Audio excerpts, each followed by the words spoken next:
Okay, good morning, students. Good morning for all of us, and especially for the students grade 10, wherever you are, especially our students Sekolah Cahaya Negeri Sidikalang. We meet again in this good occasion, and for the listeners of 88.2 Get FM, Wisdom and Life for you. In this occasion, I'll share you the Bible verse.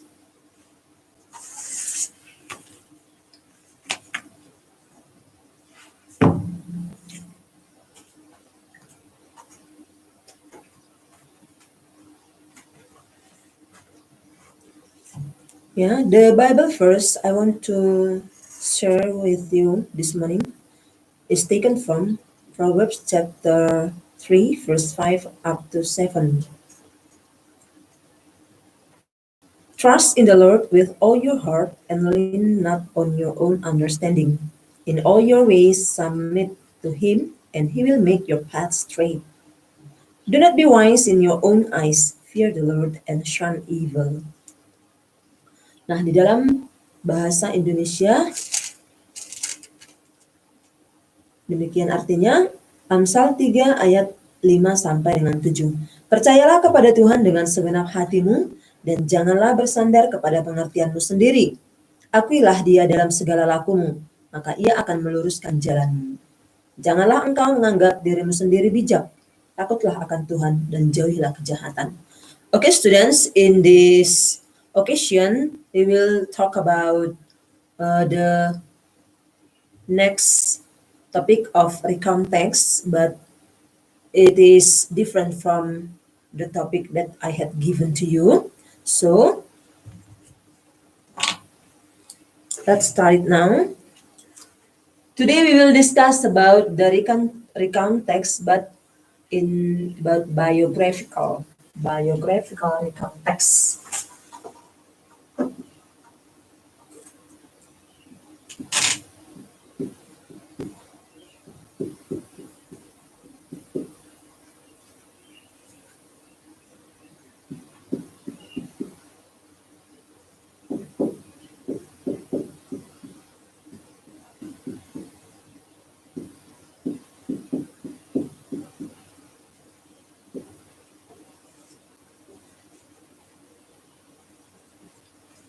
Yeah, recount text just the same with the topic I had given you a few weeks ago. But here we will discuss about biographical. Ya, kali ini kita akan membahas recount text yang berhubungan dengan biografi. Nah, biografi itu sendiri terdiri dari dua kata. Ya, it consists of two words. The first is bios. Yeah, means life, and graphia means writing. Ya, jadi secara harfiah bios and graphia itu diartikan sebagai tulisan tentang kehidupan seseorang. Nah, biographical recount text. Nah, kita harus mengetahui dulu apa definisi dari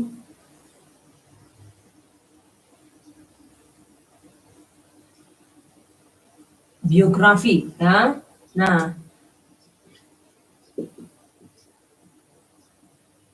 biography is a text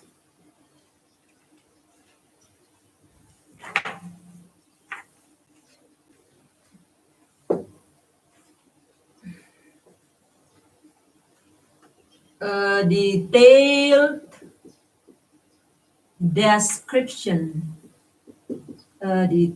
description or account of a person's life. Nah, jadi anak-anak, biografi itu artinya adalah sebuah penjelasan tentang kehidupan seseorang, ya. Nah, kemudian apa tujuan dari ditulisnya biografi ini? Ya, the purpose is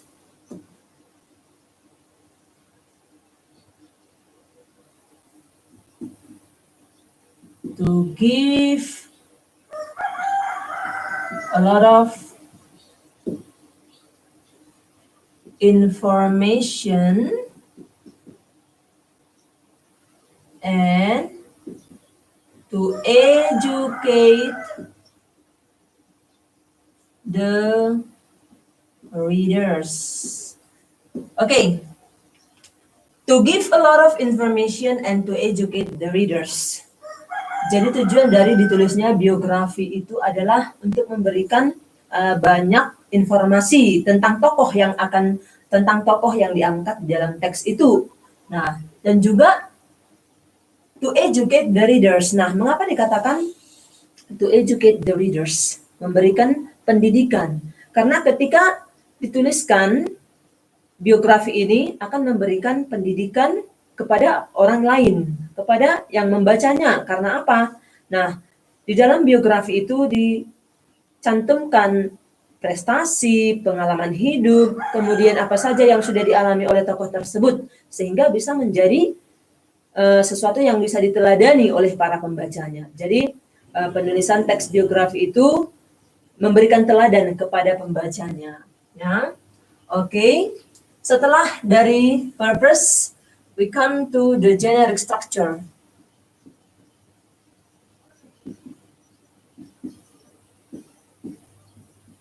Nah, generic structure just the same with the another context, orientation.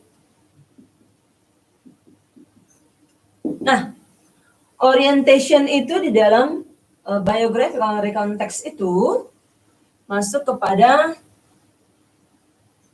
the information background. The information background of the person. The information background of the person, yaitu tentang latar belakang daripada tokoh yang diangkat dalam teks biografi itu. The information background of the person. Nah, kemudian yang kedua itu adalah masuk kepada events. Nah, it is written in chronological order. Ya, events dalam teks biografi itu dijelaskan apa yang dialami si tokoh tersebut, mulai sejak dia lahir, masa kecilnya, remaja, dewasa, bahkan sampai dia meninggal pun dibicarakan di dalam hal ini, ya. Jadi itu masuk kepada events, ya. It is written in chronological order. Kemudian reorientation. Ya. It is the personal comment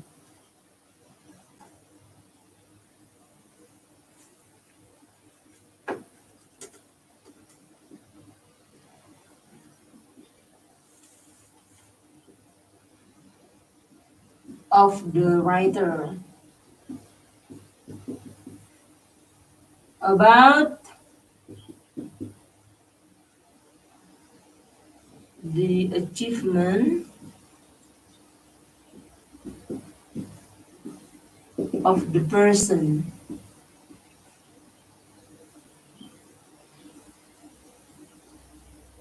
Ya, jadi reorientation itu di dalam biographical context itu, it can be optional.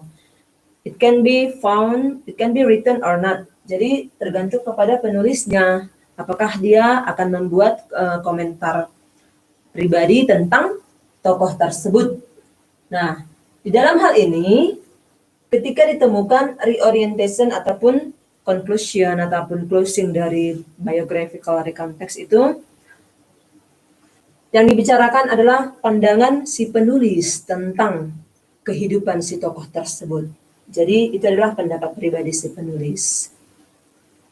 Nah, kemudian setelah dari generic structure itu masuk kepada language features.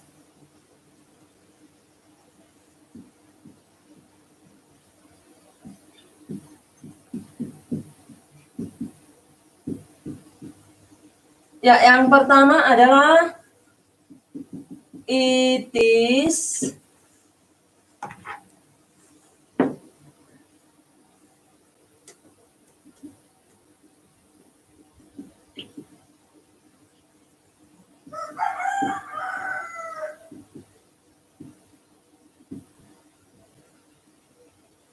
written in the third person. Ya, jadi kalau biografi itu, nah, karena biografi itu tadi kan dituliskan oleh orang lain, ya, bukan dituliskan oleh si tokoh yang dibicarakan di dalam teks biografi itu, tetapi dituliskan oleh orang lain, sehingga ciri kebahasaannya yang pertama itu ditulis dalam bentuk ketiga tunggal. Contohnya, jika tokoh yang diangkat di dalam teks biografi itu adalah Insinyur Soekarno, maka di dalam teks kita akan menemukan kata beliau. Ya, itulah dia. It is written in the third person. Nah, kemudian the second language features, ciri kebahasaan yang kedua adalah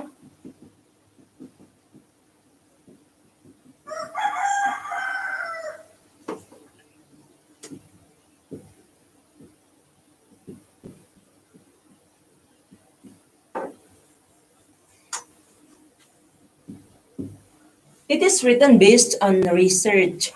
Ya, jadi biografi itu dituliskan berdasarkan fakta-fakta, ya, kenyataan hidup si tokoh tersebut. Jadi tidak bisa direka-reka, tidak bisa direkayasa, atau itu dikarang-karang, tidak bisa, karena kehidupan tokoh yang diangkat dalam teks biografi itu yang memang nyata, yang memang dia alami, mulai dari dia terlahir, dari masa kecilnya, masa remaja, dewasa, bahkan sampai dia meninggal pun. Jadi semuanya itu diceritakan berdasarkan fakta. Itulah tadi ciri yang kedua, yaitu written based on research, berdasarkan fakta-fakta. Nah, kemudian it is written to describe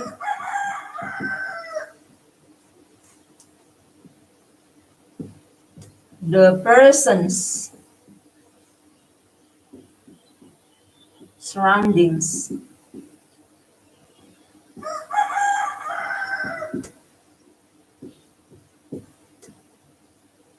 Oke. Nah, ciri kebahasaan yang ketiga adalah to describe the person's surroundings, ya. Apa yang dibicarakan dari tentang dari tokoh tersebut? Yang dibicarakan adalah yang digambarkan, yang dibicarakan, yang dibahas adalah tentang kehidupan daripada si tokoh tersebut. Dia hidup di mana, tinggal di mana, kapan lahirnya, dengan siapa tinggal, kemudian kehidupan sosialnya seperti apa. Nah, ya, bagaimana semuanya itu masuk kepada language features, ya. Jadi diceritakan mulai dari dia lahir kapan, kemudian di mana, mengecap pendidikan di mana, dengan siapa saja dia kehidupan sosialnya itu, interaksi sosialnya itu terjadi. Jadi semuanya dibahas di dalam hal ini, ya. Ciri kebahasaan yang ketiga. Kemudian use vivid language to narrate the events. Nah, apa artinya? Jadi use vivid language to narrate the events itu maksudnya adalah menggunakan bahasa yang jelas sehingga pembaca bisa memahami dan mengerti tentang tulisan yang diberikan tentang tokoh tersebut. Kemudian pastinya ditulis dalam bentuk past tense. Karena apa? Namanya juga sudah recount text. Recount text itu dituliskan ya tentang pengalaman yang terjadi di masa lampau, peristiwa yang terjadi di masa lampau. Maka tulisannya juga harus dalam bentuk past tense.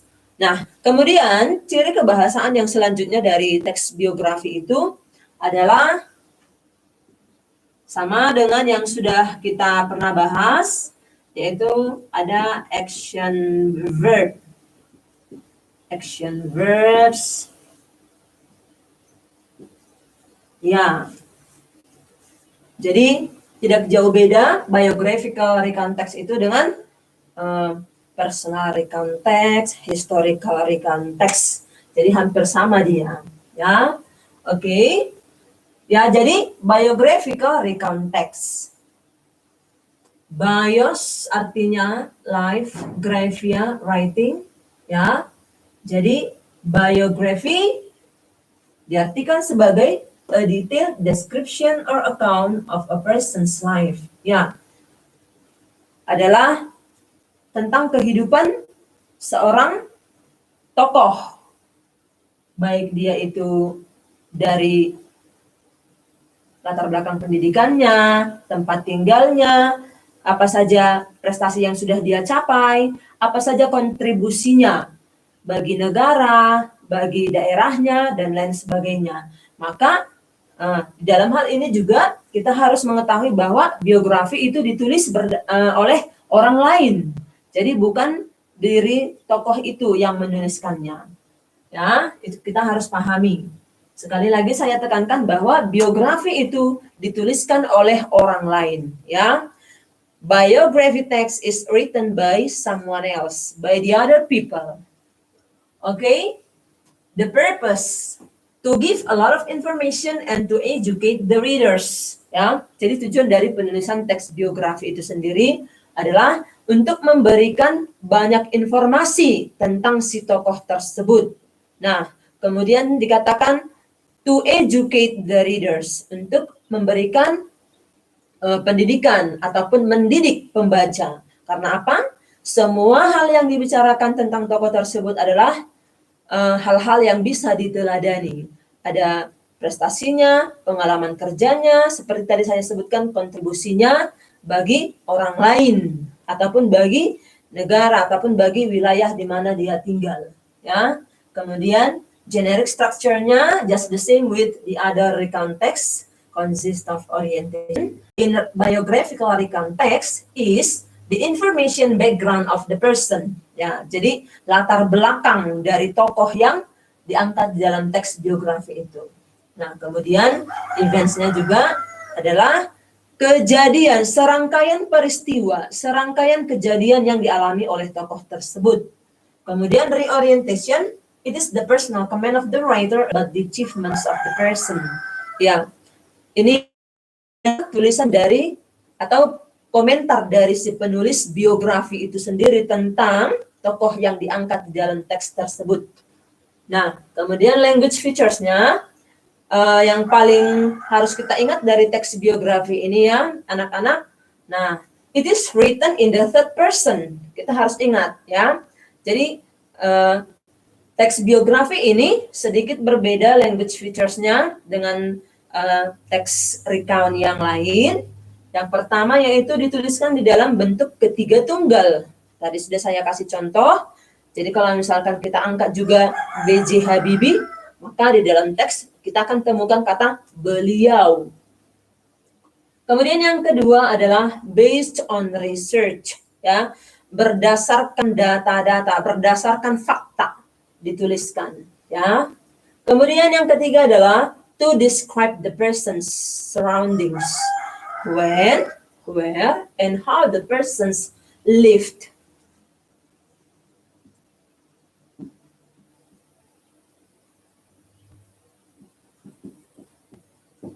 Ya, dalam hal ini yang dibahas adalah tentang di mana dan bagaimana interaksinya dengan keluarga, kemudian bagaimana dengan sosial dan masyarakat luas, dan apa saja yang dia lakukan. Oke, kemudian use vivid language to narrate events. Ya, jadi tadi sudah saya jelaskan bahwa teks biografi itu ditulis berdasarkan fakta. Jadi bahasa yang digunakan juga harus bahasa yang benar-benar bisa dipahami dan dimengerti oleh pembaca. Nah, pastinya ini yang sama dengan recount teks yang lain, written in past tense, use action verbs and chronological order, the adverbial time, ya, dan lain sebagainya. Oke, untuk saat ini sekian dulu, the adverbial time, ya, dan lain sebagainya. Oke, untuk saat ini sekian dulu penjelasannya. Nanti kita lanjut sebentar lagi setelah. Okay, students, we come back for this program SCN Mengajar. Now I'll give you an example of biographical recount text. Nah, topik yang akan saya bagikan dengan pendengar dan juga siswa kami adalah kehidupan atau teks biografi tentang seorang tokoh. Siapa ya tokoh yang akan kita bahas kali ini? Yaitu tentang B.J. Habibie.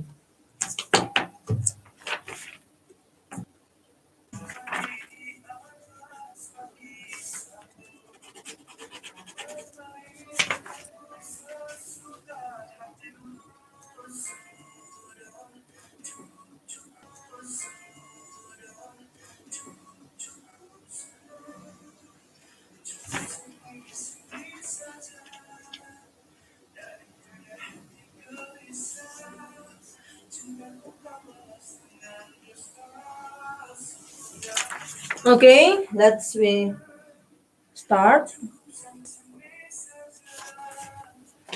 Ya, tokoh yang akan kita bahas kali ini sebagai contoh dari teks biografi adalah tentang B.J. Habibie. Okay, now I'll read it for you. B.J. Habibie. Baharudin Yusuf Habibie, known as B.J. Habibie, was born on 25 B.J. Habibie was born on 25 June 1936.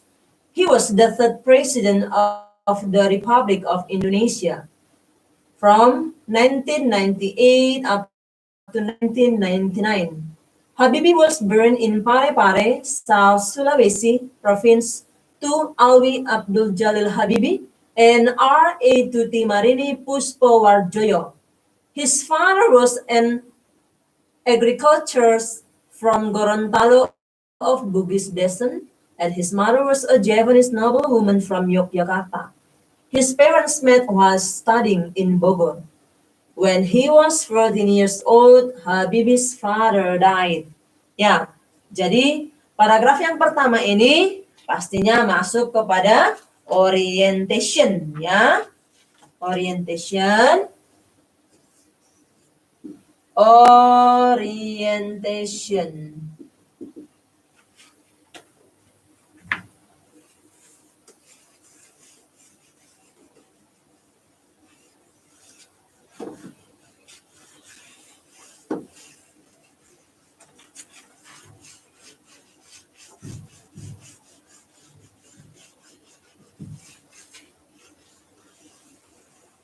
Nah, saya tadi sudah terangkan bahwa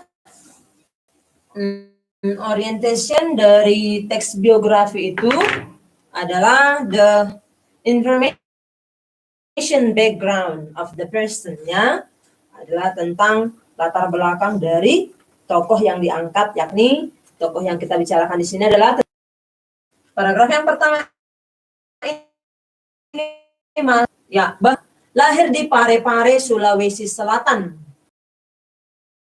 Kemudian ayahnya ini adalah seorang petani, ya, yang berasal dari Gorontalo. Nah, kemudian Ibunya adalah seorang Jawa yang berasal dari Yogyakarta. Kemudian di sekolah Habibie hobi menunggang kuda dan membaca buku terkenal karena kecerdasannya. Tetapi orang tuanya sudah meninggal ketika dia berusia 14 tahun. Ya. Kemudian paragraf yang kedua, the third paragraph, ya.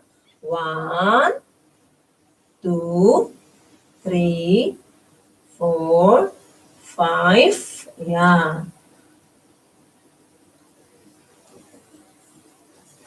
5, 6. Ya. Nah, di dalam teks biografi ini terdapat 6 the series of events about B.J. Habibie. Ya, terdapat 6 paragraf. Semua menceritakan tentang kejadian peristiwa yang dialami, prestasinya ya di dalam kehidupannya. Nah, following his father's death, Habibie continued his studies in Jakarta. And then in 1955 moved to Germany. In 1960, Habibie received a degree in engineering in Germany, giving him the title Diplom Engineer. He remained in Germany as a research assistant under Hans Ebner at the Lehrstuhl and Institute für Lechbau, RWTH Essen, to conduct research for his doctoral degree. Ya, setelah ayahnya meninggal, Habibie melanjutkan pendidikannya di Jakarta, kemudian pindah ke Jerman pada tahun 1955 karena dia menerima beasiswa untuk sekolah ke Jerman. Ya, in 1962, Habibie returned to Indonesia for 3 months on sick leave. During this time, he was reacquainted with Hasri Ainun, the daughter of R. Muhammad Besari. The two married on 12 May 1962. Returning to Germany shortly afterwards, Habibie and his wife settled in Essen for a short period before moving to Oberforstbach.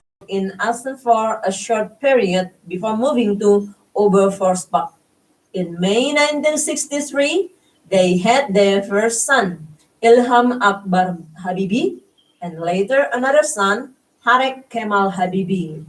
Ya, jadi paragraf yang ketiga ini menceritakan Harek Kemal Habibie. Ya, jadi paragraf yang ketiga ini menceritakan tentang di tahun 1962 Habibie kembali ke Indonesia karena sakit.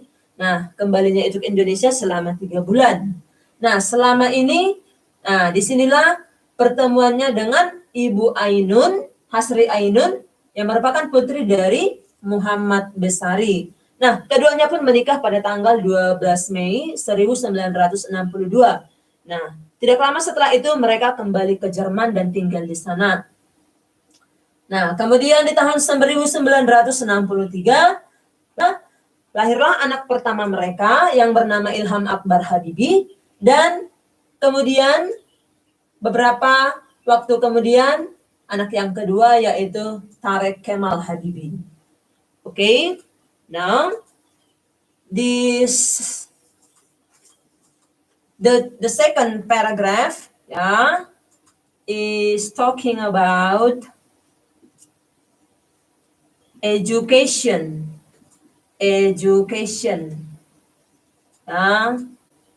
Kemudian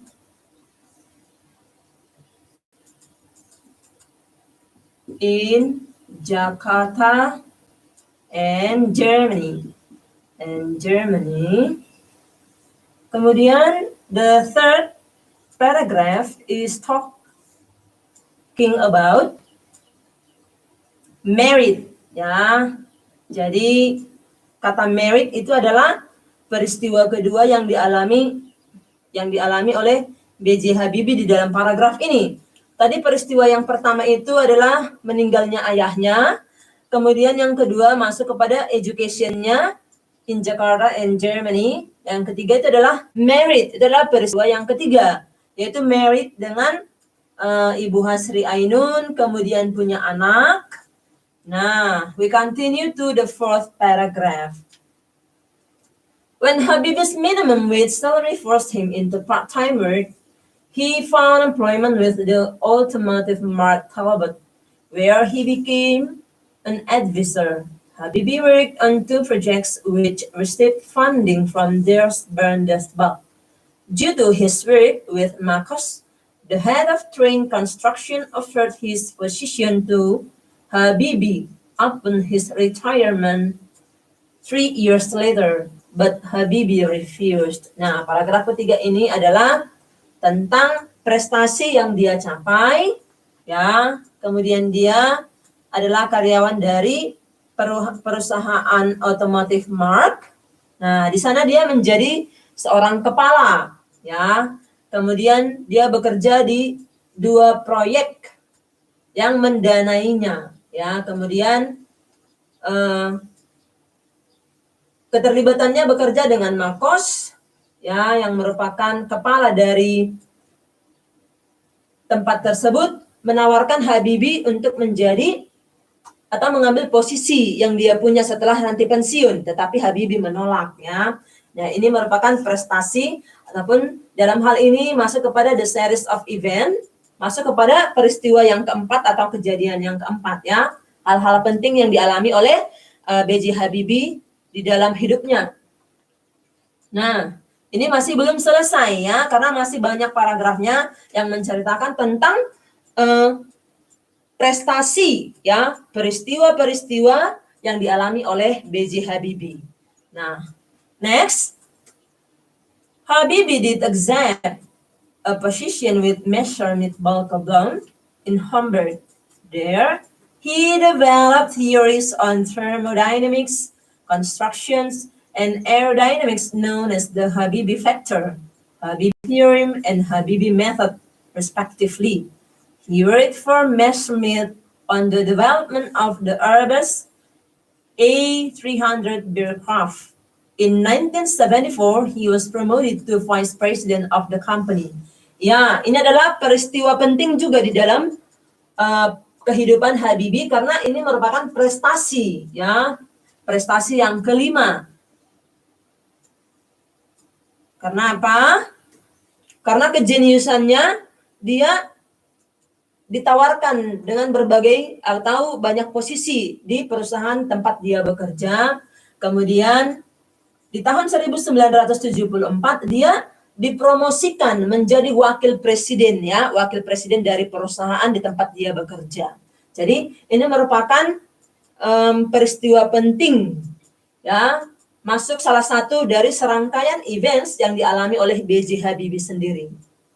Nah, kemudian we continue to the next paragraph.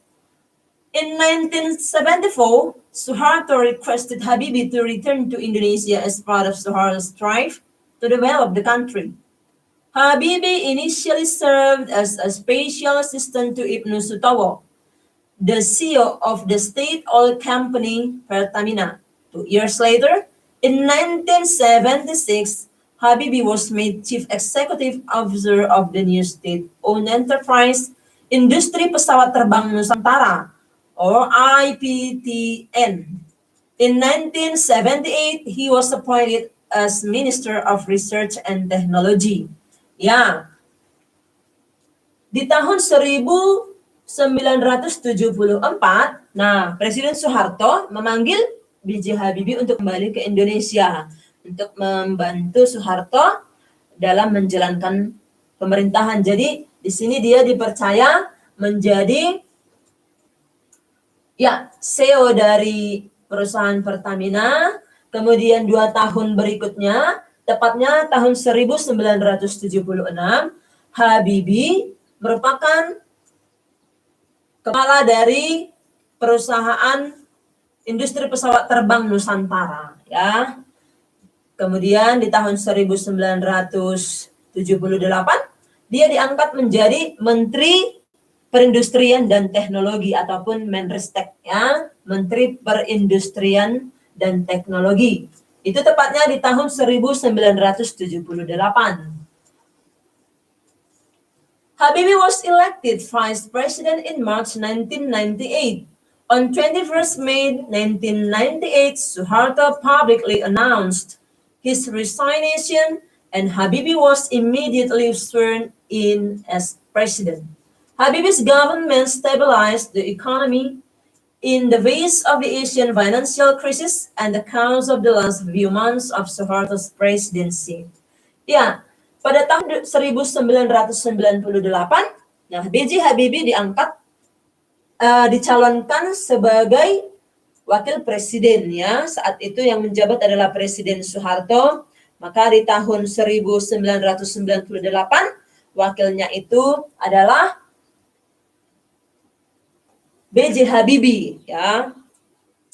Kemudian secara publik Soeharto mengumumkan bahwa wakilnya adalah B.J. Habibie. Nah, kemudian pada tanggal 21 Mei 1998 ya, Soeharto mengumumkan pengunduran dirinya. Ya, jika kita ingat pada saat itu adalah masa reformasi. Nah, kejadian-kejadian yang banyak kita alami saat itu yaitu bagaimana turunnya Presiden Soekarno. Nah, Presiden Soeharto, maaf, Presiden Soeharto. Jadi, maka setelah berbagai macam peristiwa yang terjadi, Presiden Soeharto mengumumkan pengunduran dirinya. Maka secara langsung saja, karena saat itu Habibie yang terpilih sebagai wakil presiden setelah turunnya Presiden Soeharto, maka B.J. Habibie lah yang menjadi presiden saat itu. Nah, untuk menstabilisasikan keadaan ekonomi saat itu, keadaan ekonomi Indonesia di Asia, maka dia membuat beberapa kebijakan ya. Oke. Nah, jadi the students, this is the important event ya that Habibie underwent ya. Ini merupakan juga pengalaman penting ya, peristiwa penting yang dialami oleh B.J. Habibie saat itu.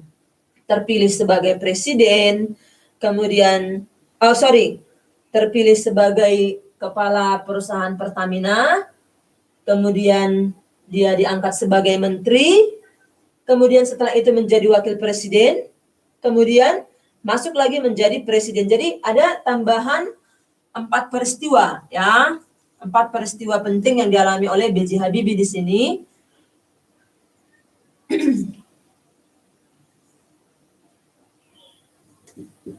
CEO of the State Oil Company. Oke. Menjadi Chief Executive Officer, kemudian of IPTN, masuk kepada Minister of Research and Technology, and then Vice President and President. Okay. Nah, di paragraf yang kelima ini ya, the students, okay, B.J. Habibie underwent some important things, namely CEO of the State Oil Company, namely Pertamina. Ya, dia dipilih sebagai CEO dari Pertamina. Kemudian Chief Executive Officer of IPTN, yaitu sebagai Chief Executive daripada Industri Pesawat Terbang Nusantara atau ITPN. Kemudian dipilih menjadi Menteri Perindustrian dan Teknologi. Setelah itu dia dipilih sebagai wakil presiden sampai pada akhirnya dia menjadi presiden menggantikan Pak Soeharto ya. pada tahun 1998. Jadi begitu banyak peristiwa penting yang dialami oleh B.J. Habibie di paragraf kelima ini ya. So this is the series of event in the second paragraph up to the fifth. Now the last one ya, yang terakhir juga ya. Since relinquishing the presidency, Habibie has spent more time in Germany than in Indonesia. However, she has also been active as a presidential advisor during Susilo Bambang Yudhoyono's presidency. In September 2006, he released a book called Detik-Detik yang Menentukan, Jalan Panjang Indonesia Menuju Demokrasi. Ya, sampai kepada paragraf yang ke-6 ini, anak-anak, diceritakan bahwa kehidupan Presiden B.J. Habibie ini ya menghabiskan waktunya setelah dia tidak lagi menjadi Presiden B.J. Habibie ini ya menghabiskan waktunya setelah dia tidak lagi menjadi presiden, dia lebih banyak tinggal atau menghabiskan waktu di Jerman ketimbang di Indonesia. Nah, tetapi di sini juga dia menuliskan buku selama pemerintahan Susilo Bambang Yudhoyono, yaitu pada tahun 2006. Dia merilis sebuah buku yang berjudul Detik-Detik yang Menentukan, Jalan Panjang Indonesia Menuju Demokrasi. Ya. Nah, buku ini juga untuk mengingatkan kita tentang peristiwa yang terjadi di bulan Mei tahun 1998.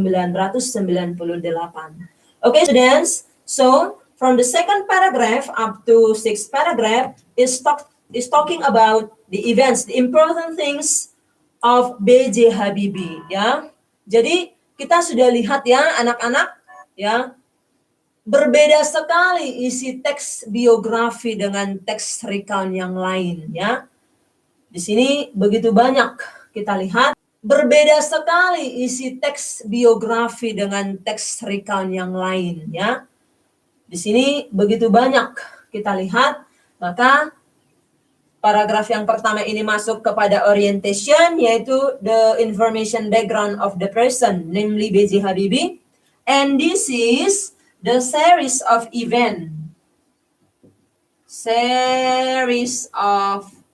events ya, serangkaian peristiwa, dalam hal ini peristiwa penting yang dialami oleh B.J. Habibie. Kita tadi sudah dengarkan, sudah saya kasih artinya juga, saya sudah tentukan di sini peristiwa penting apa saja yang dialami oleh B.J. Habibie ya.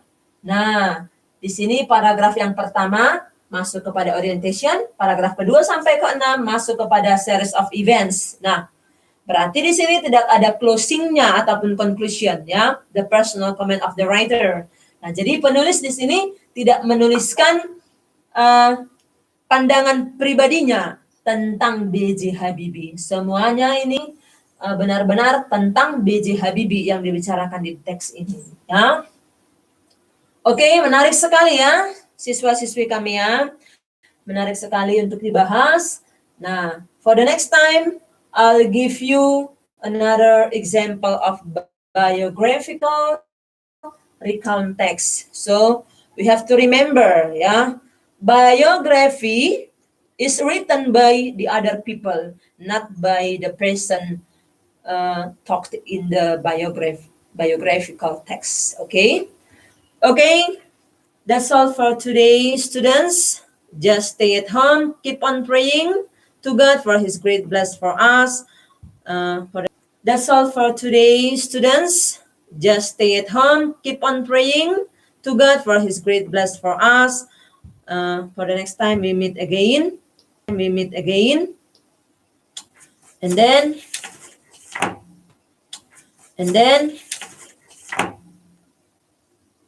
yeah, don't forget to repeat your lesson at home, especially for our students, grade 10 of Sekolah Cahaya Negeri Sidikalang, and for our children, our students, especially on the 9th grade. Let's